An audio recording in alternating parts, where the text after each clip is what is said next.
มีคลิปหนึ่งนะคะชาวเกาหลีสอบถามชาวต่างชาติค่ะบอกว่าความคิดเห็นส่วนตัวของคุณที่รู้สึกว่าอะไรบ้างที่ไม่เป็นที่นิยมเลยเมื่อคุณมาเยือนเกาหลีใต้โดยสาวสวยคนนี้ก็ตอบนะคะบอกว่าจริงๆเนี่ยทำไมทุกคนถึงคิดว่าคนเกาหลีไม่ได้กินด็อกด็อกซึ่งจริงๆเนี่ยรู้ไหมว่าทุกวันนี้คนเกาหลียังกินเจ้าฮ่องฮ่องอยู่เลยนะโดยคนสัมภาษณ์นะคะถึงกับเข่าอ่อนลงไปเลยค่ะแล้วก็บอกว่าไม่รู้ว่าคุณกำลังพูดถึงอะไร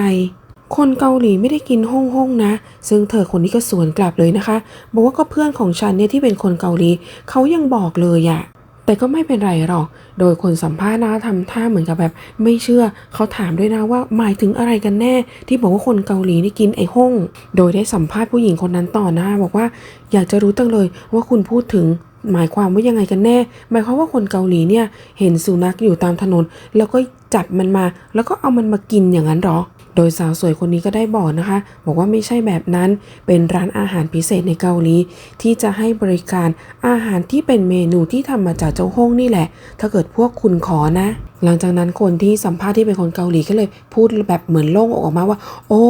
ซึ่งผู้หญิงคนนี้ก็บอกนะคะว่าใช่เป็นแบบนั้นแหละเป็นร้านอาหารแบบพิเศษนะซึ่งชายเกาหลีที่สัมภาษณ์นะคะเขาบอกว่าอ๋อฉันเข้าใจแล้วแหละร้านอาหารแบบนั้นก็อาจจะมีอยู่บ้างนะแต่โอเคนะร้านที่ยังขายเนื้อเจ้าฮ่องอยู่เนี่ยเป็นอะไรที่ผิดกฎหมายนะภายในปี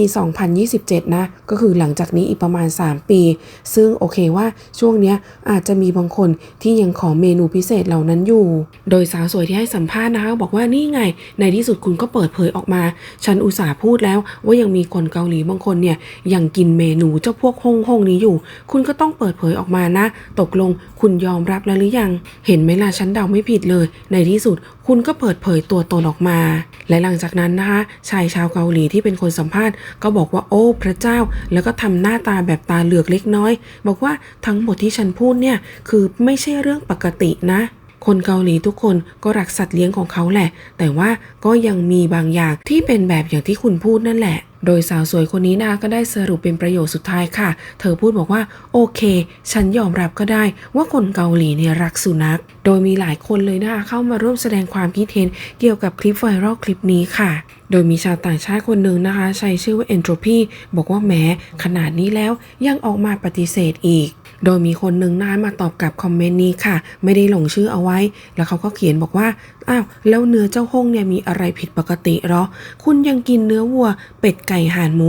ทุกๆอย่างนั้นก็กินเหมือนกันนั่นแหละแล้วเจ้าตูบเป็นยังไงโดยมีคนมาตอบด้วยนะคะว่าก็อย่างอื่นเนี่ยเป็นเรื่องปกติไงเป็ดหรือหมูเนี่ยคุณไม่มีหรือไงถึงต้องไปกินเจ้าตูบเนี่ยแล้วก็อีกคอมเมนต์นึงค่ะต่างชาติใช้ชื่อว่า Stormy บอกว่าเพื่อนของฉันไปที่ร้านอาหารที่นั่นน่ะเสิร์ฟสิ่งนี้ด้วยนะแต่ว่าเธอบอกว่าเธอสั่งไก่แทนโชคดีเหลือเกินที่เธอย้ำถามแล้วว่าตกลงอันเนี้ยมีเนื้ออะไรบ้างแล้วก็มีอีกคนนึงนะคะมาตอบบอกว่าใช่เรื่องเนี้ยฉันยืนยันเลยนะฉันเห็นด้วยตาตัวเองประมาณ4 ปีที่แล้วแต่ตอนนี้ฉันก็ไม่แน่ใจเหมือนกันว่าเป็นยังไงแล้วก็มีบางคอมเมนต์ค่ะใช้ชื่อว่าอาซุยันเขาบอกว่าเมื่อเร็วๆนี้มีคนที่เลี้ยงสุนัขขู่ว่าจะปล่อยสุนัขบนถนนถ้าเกิดว่ามีการออกกฎห้ามมาแบบนี้แล้วก็มีคนมาตอบคอมเมนต์นี้นะคะบอกว่าฉันเดาว่านี่แหละน่าจะเป็นเหตุผลที่กฎหมายจะมีการบังคับใช้ในปี 2021 นู่นก็คือยังให้เวลาอีก3 ปีนะอีกคอมเมนต์นึงค่ะใช้ชื่อว่าอุคิชันบอกว่าเพื่อนของฉันพูดว่าถ้าเกิดฉันอยากจะลองเนี่ยก็มีสถานที่ที่สามารถแนะนำให้ได้นะแต่ในใจของฉันคิดว่าไม่ดีกว่าแล้วก็มีอีกคอมเมนต์หนึ่งค่ะใช้ชื่อว่า Purple เธอบอกว่าฉันไปเที่ยวเกาหลีที่ร้านหนึ่งนะฉันขอบอกว่าพวกเขามีให้เลือกทั้งเนื้อวัวเนื้อไก่แล้วที่สำคัญก็ยังมีเนื้อน้องตูบด้วยอ่ะอีกคอมเมนต์หนึ่งค่ะต่างชาติใช้ชื่อว่าโคโค่เธอบอกว่าในเมื่อคนสัมภาษณ์เป็นคนเกาหลีนี่ถามจริงๆว่าคุณไม่รู้หรอกหรอคนเกาหลีจริงๆเนี่ยก็ยังกินเนื้อเจ้าตูบอยู่ไง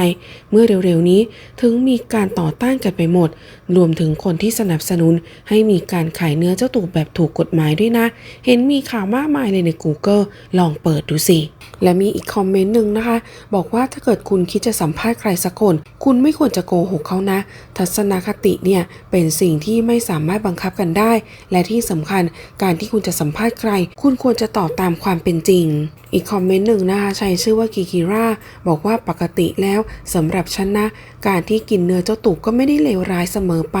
แม้ว่าพวกมันจะเป็นสัตว์เลี้ยงถึงแม้ว่ามันควรจะมีชีวิตที่ดีแต่ว่าประเทศส่วนใหญ่ในเอเชียเนี่ยไม่ค่อยมีใครนิยมบริโภคมากนักอีกคอมเมนต์หนึ่งนะคะใช้ชื่อว่าลอร์ดชิฟเขาบอกว่าจริงๆเนี่ยเมื่อก่อนมีแต่คนบอกว่าที่ประเทศจีนมีการกินเนื้อเจ้าตูบแต่ว่าเป็นยังไงล่ะในที่สุดก็ได้เห็นความจริงแล้วว่าเกาหลีใต้เนี่ยยังคงบริโภคเนื้อเจ้าตูบอยู่เห็นข่าวว่ามีการเปิดเผยออกมาว่าปีหนึ่งเนี่ยเจ้าตูบถูกนำมาเป็นอาหารกว่า2 ล้านตัวเลยอีกคอมเมนต์หนึ่งค่ะต่างชาติใช้ชื่อว่าแอนนาเธอบอกว่าในเอเชียกลางโดยเฉพาะที่เกาหลีคนส่วนใหญ่ยังคงบริโภคเนื้อเจ้าตูบอยู่โดยเฉพาะคนรุ่นก่อนอันเนี้ยฉันเห็นมากับตาเลยแหละอีกคอมเมนต์หนึ่งค่ะใช้ชื่อว่าคริสตินเธอบอกว่าฉันเนี่ยโดยส่วนตัวฉันกินมังสวิรัตินะแต่ว่าฉันก็ไม่ได้เห็นความแตกต่างเลยไม่ว่าคุณจะกินเนื้ออะไรก็แล้วแต่ในที่สุดคุณก็ไม่ได้กินผักอย่างเดียวอยู่ดีโดยมีอีกคอมเมนต์หนึ่งนะคะมาตอบใช้ชื่อว่า SS บอกว่าคุณจะคิดเรื่องมีจริยธรรมสักนิดหนึ่งการกินสัตว์ที่ไม่ค่อยรับรู้อะไรได้น่าจะดีกว่าแต่ว่าถ้าคำนึงถึงพวกสัตว์ที่มีความฉลาดมากยกตัวอย่างเช่นพวกสุนัขแบบนั้นส่วนใหญ่คนก็ไม่นิยมกันโดยมีคนมาโต้กลับนะคะบอกว่ารู้ได้ยังไงวัวเนี่ยจริงๆฉลาดกว่าสุนัขอีกนะและหมูก็ยังฉลาดกว่าสุนัขมากด้วยและสรุปนะคะก็มาเถียงกันเรื่องความฉลาดของสัตว์ค่ะบอกว่าหมูฉลาดกว่าสุนัขอีกแต่วัวเนี่ยไม่ได้ฉลาดกว่าสุนัขหรอกดูสิขนาดสุนัขยังใช้ต้อนฝูงวัวในฟาร์มได้เลยแล้วก็มีคนหนึ่งนะคะมาบอกว่าฉันไม่ได้เป็นคนที่กินมังสวิรัตินะแต่ฉันก็ไม่เห็นความแตกต่างเลยระหว่างการกินพืชกับการกินอุจจิของวัวเนี่ย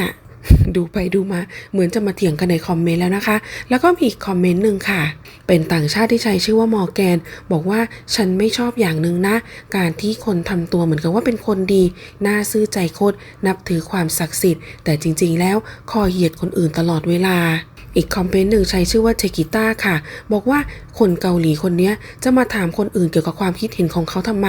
ในเมื่อเขาแสดงออกถึงความรู้สึกขุ่นเคืองตลอดเวลาที่คนอื่นเนี่ยแสดงความรู้สึกออกมาหรือว่านี่เป็นการกระทำส่วนใหญ่ของคนเกาหลีที่คิดว่าถ้าเกิดคนอื่นตอบไม่ตรงใจของตัวเองก็แสดงความขุ่นเคืองออกมา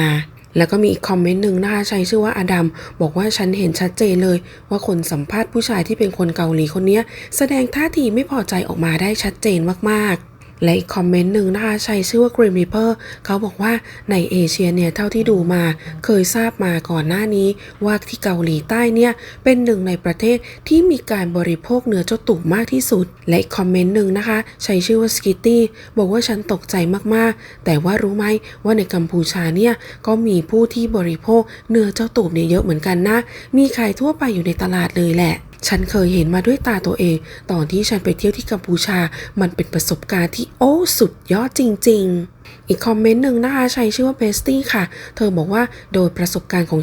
ฉันไม่เคยเจอแบบนี้โดยตรงนะแต่ว่าครอบครัวของพวกเรามีความเชื่อที่ว่าจะเกิดโชคร้ายขึ้นเวลากินอาหารที่ไม่ค่อยดีนักเช่นจำพวกเนื้องูหรือว่าพวกเนื้อเจ้าตูบเนี่ยแล้วเพื่อนๆล่ะคะมีความคิดเห็นยังไงกันบ้าง